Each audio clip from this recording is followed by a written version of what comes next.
Il weekend lungo di Pasqua, con gli alberi in fiore in città e una temperatura mite, ha dato soddisfazione ad Asolo e al suo tessuto d'accoglienza.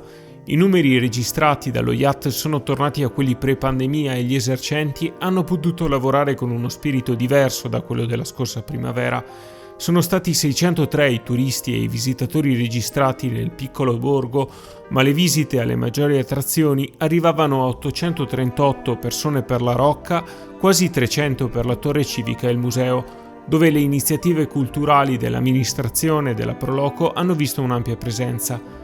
Dall'area camper comunali si cominciano a registrare anche vetture dall'estero, ben 10 dalla Germania, 2 dalla Slovenia e una dalla Svizzera. Non solo quindi un turismo mordi e fuggi, come afferma anche il sindaco Migliorini e confermano le strutture ricettive, ma soggiorni più lunghi e redditizi per la città e per il territorio.